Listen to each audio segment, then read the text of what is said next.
അമൃത് Veni hair elixir presents daily news പ്രഭാത വാർത്തകൾ powered by Pulimoottil silks KSFE. ഈ ആണുങ്ങൾക്ക് മാത്രം എന്താ ഇത്ര അധികം നെറ്റ് കെയറിലും ഹെയർ ലോസ് ഒക്കെ ഉണ്ടാവണേ? ആണുങ്ങളുടെ ഹെയർ ലോസിന്റെ മേജർ റീസൺസ് തന്നെ ഡിഫറെന്റ് ആണ്. സ്കാൽപ്പിലുള്ള 5-alpha റിഡക്ടേസ് എന്ന എൻസൈം നിങ്ങളുടെ ഹോർമോണുമായി ചേർന്ന് ഹെയർ ഫോളിക്കിൾസിനെ ചുരുക്കുന്നു. Amrut Veni hair elixir for men use ചെയ്യൂ. പുരുഷന്മാർക്ക് വേണ്ടി ബയോടെക്നോളജി പ്രകാരം പ്രത്യേകം ഡെവലപ്പ് ചെയ്തത്. നമസ്കാരം, ഞാൻ ഷാജി പത്മനാഭൻ. ഡെയിലി ന്യൂസിന്റെ പ്രഭാത വാർത്തകളിലേക്ക് സ്വാഗതം. ഇന്ന് ജൂൺ 27 വ്യാഴാഴ്ച. കേരളത്തിൽ മഴ അതിശക്തം. മധ്യ കേരള തീരം മുതൽ മഹാരാഷ്ട്ര തീരം വരെയുള്ള ന്യൂനമർദ്ദപാത്തിയുടെ ഫലമായാണ് കേരളത്തിൽ മഴ ശക്തമാകുന്നത്. കേരള തീരത്ത് തെക്ക് പടിഞ്ഞാറൻ കാറ്റും ശക്തമായി വീശുന്നുണ്ട്. അടുത്ത 3 ദിവസം വരെ അതിതീവ്ര മഴയ്ക്ക് സാധ്യതയുണ്ടെന്നാണ് കാലാവസ്ഥാ കേന്ദ്രത്തിന്റെ മുന്നറിയിപ്പ്. കേരള തീരത്ത് ഉയർന്ന തിരമാല ജാഗ്രതാ നിർദ്ദേശവും നിലനിൽക്കുന്നുണ്ട്. കനത്ത മഴയിൽ സംസ്ഥാനത്ത് വ്യാപക നാശനഷ്ടം. ആലപ്പുഴ ആറാട്ടുവഴിയിൽ അയൽവാസിയുടെ വീടിന്റെ മതിലിടിഞ്ഞു വീണ് വിദ്യാർത്ഥി മരിച്ചു.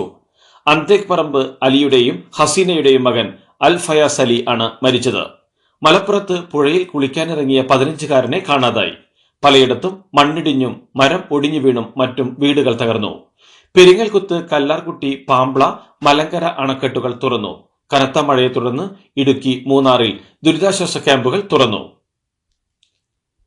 ശക്തമായ മഴ തുടരുന്നതിന്റെ പശ്ചാത്തലത്തിൽ വയനാട്, പത്തനംതിട്ട, ഇടുക്കി, കോട്ടയം, എറണാകുളം, ആലപ്പുഴ ജില്ലകളിലെ വിദ്യാഭ്യാസ സ്ഥാപനങ്ങൾക്ക് ഇന്ന് അവധി പ്രഖ്യാപിച്ചു.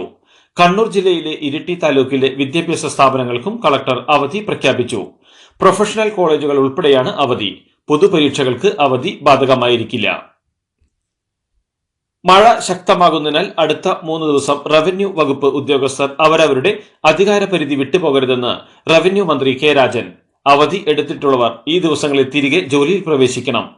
ദുരന്ത നിവാരണ പ്രവർത്തനങ്ങൾക്കായി 1 കോടി രൂപ വീതം ജില്ലകൾക്ക് കൈമാറിയിട്ടുണ്ട്. ആവശ്യം വരുന്ന മുറയ്ക്ക് വില്ലേജുകൾക്ക് നടപടിക്രമം പാലിച്ച് ഫണ്ട് കൈമാറാൻ ജില്ലാ കളക്ടർമാരെ ചുമതലപ്പെടുത്തി.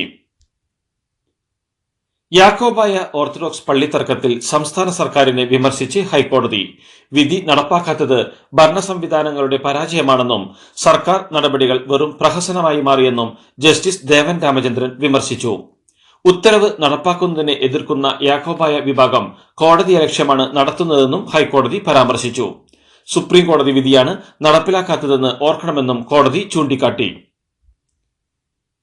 നീറ്റ് പരീക്ഷ ക്രമക്കേടിനെതിരെ നിയമസഭ ഐക്യകണ്ഠേന പ്രമേയം പാസാക്കി. എം വിജിനാണ് നീറ്റ് പരീക്ഷയെ സംബന്ധിച്ച വിഷയം അവതരിപ്പിച്ചത്. വലിയ ക്രമക്കേടുകളാണ് പരീക്ഷയിൽ നടന്നതെന്ന് ഭരണപക്ഷത്തെയും പ്രതിപക്ഷത്തെയും അംഗങ്ങൾ വിമർശിച്ചു. സമഗ്ര അന്വേഷണം വേണമെന്നും വിദ്യാർത്ഥികളുടെ ആശങ്ക പരിഹരിക്കണമെന്നും സഭ ആവശ്യപ്പെട്ടു. സംസ്ഥാന പോലീസ് മേധാവി ഡോക്ടർ ഷെയ്ഖ് ദർവേഷ് സാഹിബിന്റെ സേവന കാലാവധി 1 വർഷത്തേക്ക് കൂടി ദീർഘിപ്പിച്ചു. ഷെയ്ഖ് ദർവേഷ് സാഹിബ് ചുമതലയേറ്റ 2023 ജൂലൈ 1 മുതൽ 2 വർഷത്തേക്കായിരുന്നു നിയമനം നിശ്ചയിച്ചത്.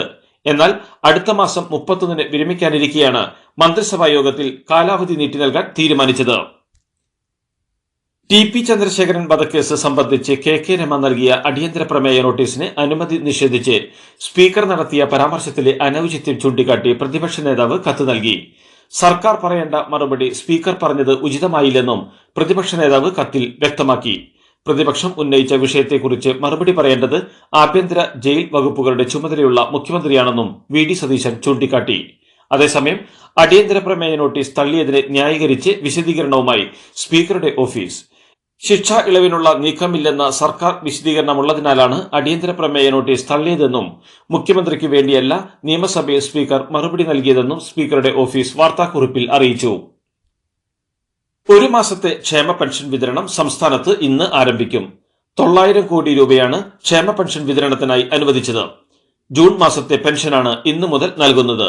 ഇനി 5 മാസത്തെ ക്ഷേമ പെൻഷൻ കുടിശ്ശിക കൂടി ബാക്കിയുണ്ട്. സർക്കാർ ആശുപത്രികളിലെ അവയവം മാറ്റിവെക്കൽ ശസ്ത്രക്രിയകൾ വിപുലീകരിക്കുന്നതിനായി 2,19,73,709 രൂപയുടെ ഭരണാനുമതി നൽകിയതായി മന്ത്രി വീണ ജോർജ്. തിരുവനന്തപുരം, കോട്ടയം, കോഴിക്കോട് സർക്കാർ മെഡിക്കൽ കോളേജ് ആശുപത്രികൾക്കായാണ് തുക അനുവദിച്ചത്. ചെലവുള്ള അവയവം മാറ്റിവെക്കൽ ശസ്ത്രക്രിയകൾ കൂടുതൽ സാധാരണക്കാർക്ക് ലഭ്യമാക്കുകയാണ് ഇതിലൂടെ ലക്ഷ്യമിടുന്നതെന്നും മന്ത്രി വ്യക്തമാക്കി. യാത്രക്കാരുടെ എണ്ണത്തിൽ തിരുവനന്തപുരം അന്താരാഷ്ട്ര വിമാനത്താവളം പുതിയ റെക്കോർഡ് സൃഷ്ടിച്ചു. പുതിയ സാമ്പത്തിക വർഷത്തിലെ ആദ്യ 2 മാസത്തിലെ കണക്കുകൾ പരിശോധിച്ചപ്പോഴാണ് എണ്ണത്തിൽ റെക്കോർഡ് വർധനവ് രേഖപ്പെടുത്തിയത്.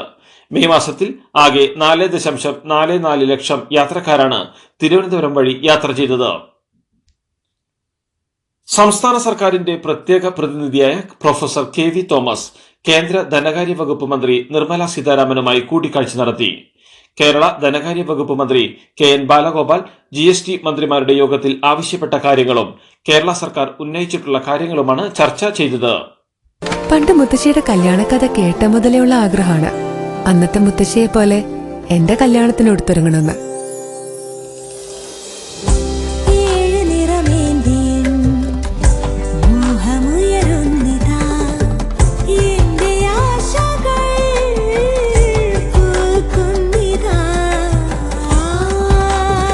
ചില ബന്ധങ്ങൾ തുടർന്നുകൊണ്ടേയിരിക്കും.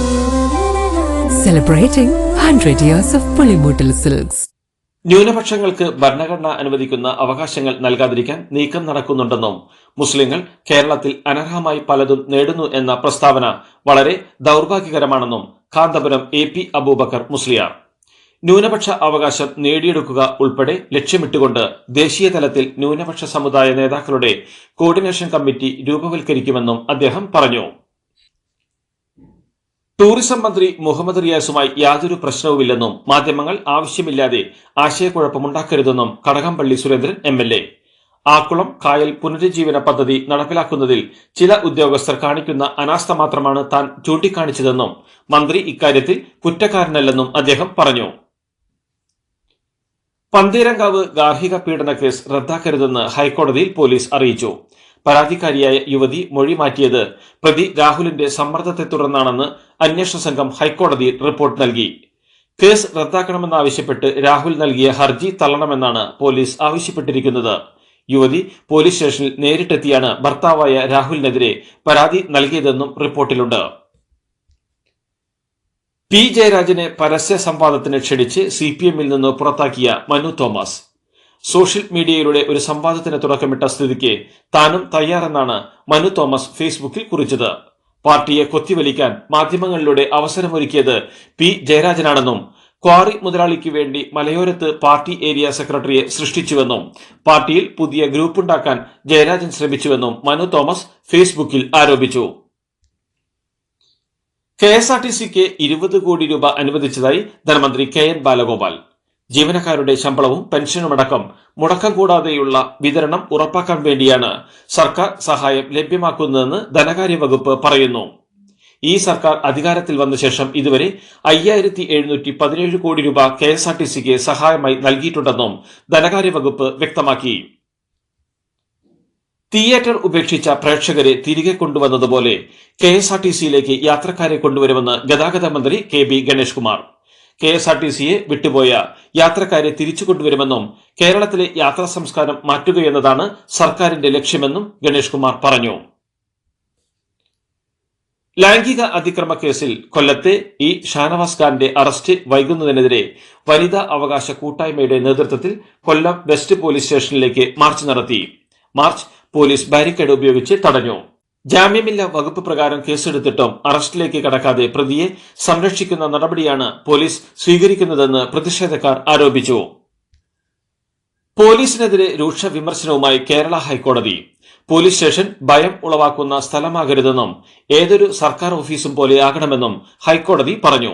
ആലത്തൂരിൽ അഭിഭാഷകനോട് പോലീസ് മോശമായി പെരുമാറിയ സംഭവത്തിലെ കോടതിയലക്ഷ്യ ഹർജിയിൽ ഹൈക്കോടതിയിൽ ഓൺലൈനായി ഹാജരായ DGP ഷെയ്ഖ് ദർവേസ് സാഹിബിനാണ് ഹൈക്കോടതി കർശന നിർദ്ദേശം നൽകിയത്. വയനാട് തലപ്പുഴയിൽ ബോംബ് കണ്ടെത്തിയ സംഭവത്തിൽ മാവോയിസ്റ്റുകളെ പ്രതി ചേർത്ത് FIR.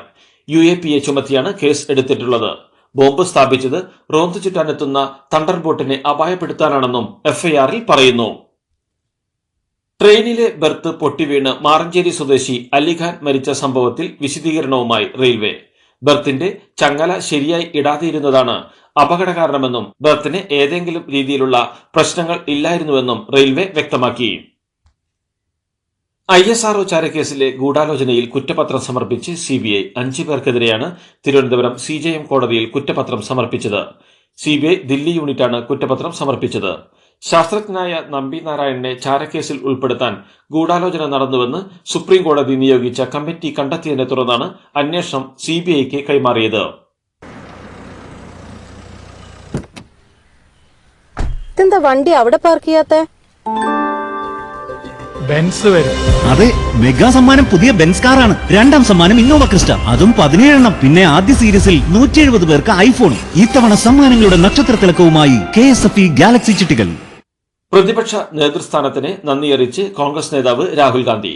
തന്നിൽ വിശ്വാസമർപ്പിച്ചതിൽ രാജ്യത്തെ ജനങ്ങൾക്കും ഇന്ത്യ മുന്നണിയിലെ അംഗങ്ങൾക്കും കോൺഗ്രസ് പ്രവർത്തകർക്കും നന്ദിയുണ്ടെന്നും രാഹുൽ ഗാന്ധി പറഞ്ഞു. പ്രതിപക്ഷ നേതാവ് എന്നത് വെറുമൊരു പദവിയല്ലെന്നും അതൊരു വലിയ ഉത്തരവാദിത്തമാണെന്നും രാഹുൽ ഗാന്ധി പറഞ്ഞു.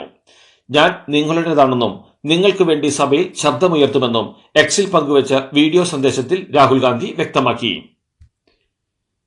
പ്രതിപക്ഷ നേതാവായി തെരഞ്ഞെടുത്ത കോൺഗ്രസ് നേതാവ് രാഹുൽ ഗാന്ധിയെ അഭിനന്ദിച്ച് നടനും തമിഴക വെട്രിക്കഴകം അധ്യക്ഷനുമായ വിജയ് രാജ്യത്തെ ജനങ്ങളെ മികച്ചതായി സേവിക്കാനാകട്ടെയെന്നും വിജയ് ആശംസിച്ചു. ഭരണപക്ഷം സമവായത്തിന് തയ്യാറാകാത്തതാണ് സ്പീക്കർ സ്ഥാനത്തേക്ക് മത്സരിക്കാൻ കാരണമെന്ന് ആവർത്തിച്ച് കോൺഗ്രസ് സംഘടനാ general secretary KC Venugopal MP. ശബ്ദവോട്ടിൽ ഇന്ത്യ സഖ്യത്തിലെ എല്ലാവരും പങ്കെടുത്തുവെന്നും തങ്ങൾ ഉദ്ദേശിച്ച കാര്യം ശബ്ദവോട്ടോടെ നടന്നുവെന്നും പറഞ്ഞ അദ്ദേഹം ഇന്ത്യ സഖ്യത്തിലെ MPമാരുടെയും പുറത്തുനിന്നുള്ളവരുടെയും പിന്തുണ ലഭിച്ചെന്നും പറഞ്ഞു. ലോക്സഭാ സ്പീക്കർ ഓം ബിർള സഭയിൽ അടിയന്തരാവസ്ഥയെ ശക്തമായി അപലപിച്ചതിൽ സന്തോഷമുണ്ടെന്ന് പ്രധാനമന്ത്രി നരേന്ദ്രമോദി.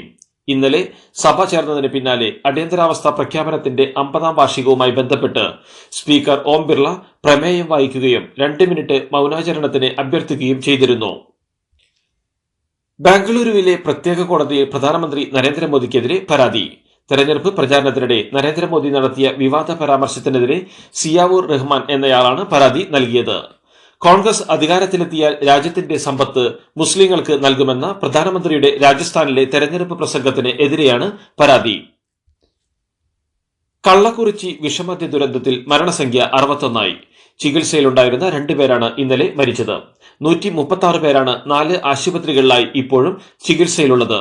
ദേശീയ പട്ടികജാതി കമ്മീഷൻ അധ്യക്ഷൻ കിഷോർ മക്വാന ഇന്നലെ ആശുപത്രികളിലെത്തി ചികിത്സയിൽ കഴിയുന്നവരെ സന്ദർശിച്ചു. ലൈംഗിക അതിക്രമ കേസിൽ പ്രതിയായ പ്രജ്വൽ രേവണ്ണയുടെ ജാമ്യാപേക്ഷ വീണ്ടും തള്ളി. ജനപ്രതിനിധികളുടെ കേസുകൾ പരിഗണിക്കുന്ന പ്രത്യേക കോടതിയാണ് പ്രജ്വലിന്റെ ജാമ്യാപേക്ഷ തള്ളിയത്. പ്രജ്വലിനെതിരെ 4 FIRകളാണ് ഇപ്പോൾ നിലവിലുള്ളത്. പുതിയ കേസിൽ ചോദ്യം ചെയ്യണമെന്ന് SIT ആവശ്യപ്പെട്ടതിനാൽ പ്രജ്വൽ ഇപ്പോൾ പോലീസ് കസ്റ്റഡിയിലാണ്. ഡൽഹി മുഖ്യമന്ത്രി അരവിന്ദ് കെജ്രിവാളിനെ CBIയുടെ കസ്റ്റഡിയിൽ വിട്ടു. ദില്ലി റൌസ് അവന്യൂ കോടതിയാണ് കെജ്രിവാളിനെ 3 ദിവസത്തേക്ക് CBIയുടെ കസ്റ്റഡിയിൽ വിട്ടത്. കെജ്രിവാളിനെ അറസ്റ്റ് ചെയ്ത CBI കസ്റ്റഡിയിൽ വിടണമെന്ന് ആവശ്യപ്പെടുകയായിരുന്നു. കോടതി മുറിയിൽ ചോദ്യം ചെയ്യാൻ അനുമതി നൽകിയ കോടതി അറസ്റ്റിലേക്ക് നയിക്കുന്ന രേഖകൾ ഹാജരാക്കാൻ നിർദ്ദേശിച്ചിരുന്നു. തുടർന്നാണ് അറസ്റ്റ് ചെയ്യാൻ അനുമതി നൽകിയത്. ഇതിനുശേഷമാണ് വൈകിട്ടോടെ കസ്റ്റഡിയിൽ വിട്ടുകൊണ്ട് ഉത്തരവിറക്കിയത്.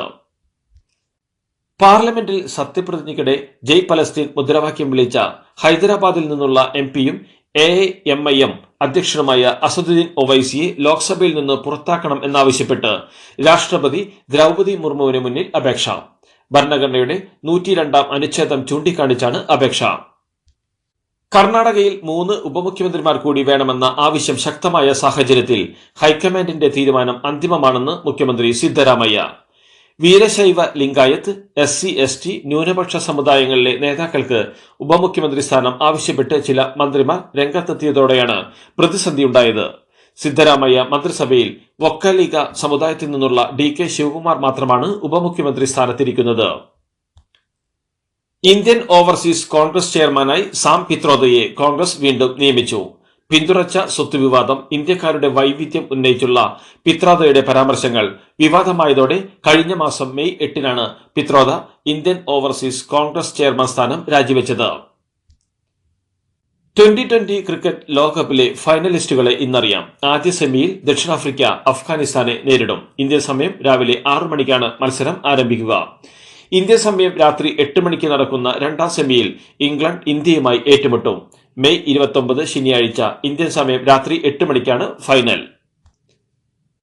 2020 ലോകകപ്പിൽ ഇന്ത്യക്കെതിരെ ഗുരുതര ആരോപണവുമായി പാകിസ്ഥാൻ മുൻ നായകൻ ഇൻസമാം ഉൾ ഹഖ്. ഓസ്ട്രേലിയക്കെതിരായ സൂപ്പർ 8 മത്സരത്തിൽ ഇന്ത്യൻ ടീം പന്തിൽ കൃത്രിമം കാണിച്ചു എന്നാണ് ഇൻസമാം ആരോപിച്ചത്. ടീം പന്തിൽ കൃത്രിമം കാണിച്ചതോടെയാണ് അർഷ്ദീപ് സിംഗിന് റിവേഴ്സ് സ്വിംഗ് ലഭിച്ചതെന്നും തെളിവുകളൊന്നും നിരത്താതെ ഇൻസമാം ആരോപിക്കുന്നു. യൂറോ കപ്പ് ഫുട്ബോളിൽ ഗ്രൂപ്പ് ഇയിൽ നടന്ന സ്ലോവാക്യ റൊമാനിയ മത്സരം സമനിലയിൽ. ഇരു ടീമും ആദ്യ പകുതിയിൽ ഓരോ ഗോൾ വീതം നേടിയാണ് സമനില പിടിച്ചത്. ഗ്രൂപ്പ് ഇയിലെ ബെൽജിയം യുക്രൈൻ മത്സരം ഗോൾ രഹിത സമനിലയിലായതോടെ പ്രീ ക്വാർട്ടർ കാണാതെ യുക്രൈൻ പുറത്തായി. ഗ്രൂപ്പിൽ നിന്ന് ഒന്നാമതായി റൊമാനിയയും രണ്ടാമതായി ബെൽജിയവും മൂന്നാമതായി സ്ലോവാക്യയും അടുത്ത റൗണ്ടിലേക്ക് യോഗ്യത നേടി. യൂറോ കപ്പ് ഫുട്ബോളിൽ ഗ്രൂപ്പ് എഫിലെ നിർണായക മത്സരത്തിൽ 1-2 ഗോളുകൾക്ക് ചെക്ക് റിപ്പബ്ലിക്കിനെ തോൽപ്പിച്ച് തുർക്കി പ്രീ ക്വാർട്ടറിലെത്തി. 90 മിനിറ്റ് വരെ സമനിലയിൽ തുടർന്ന മത്സരം ഇഞ്ചുറി ടൈമിൽ നേടിയ ഗോളിലൂടെ തുർക്കി സ്വന്തമാക്കുകയായിരുന്നു. ഗ്രൂപ്പ് എഫിലെ മറ്റൊരു മത്സരത്തിൽ യൂറോ കപ്പിന് ആദ്യമായി വന്ന ജോർജിയ ക്രിസ്ത്യാനോ റൊണാൾഡോയുടെ പോർച്ചുഗലിനെതിരെ ചരിത്ര വിജയം നേടി പ്രീ ക്വാർട്ടർ യോഗ്യത നേടി. എതിരില്ലാത്ത 2 ഗോളുകൾക്കായിരുന്നു ജോർജിയയുടെ ജയം. തോറ്റെങ്കിലും പോർച്ചുഗൽ ഗ്രൂപ്പ് ചാമ്പ്യന്മാരായാണ് പ്രീ ക്വാർട്ടറിലെത്തിയത്. 3-ാം സ്ഥാനക്കാരായാണ് ജോർജിയയും 2-ാം സ്ഥാനക്കാരായാണ് തുർക്കിയും നോക്കൌട്ടിലെത്തിയത്. ഇതോടുകൂടി ഡെയിലി ന്യൂസിന്റെ ഇന്നത്തെ പ്രഭാത വാർത്തകൾ സമാപിക്കുന്നു. ഡെയിലി ന്യൂസിന് വേണ്ടി വാർത്തകൾ വായിച്ചത് ഷാജി പത്മനാഭൻ. വാർത്തകൾ വിരൽ തുമ്പിൽ.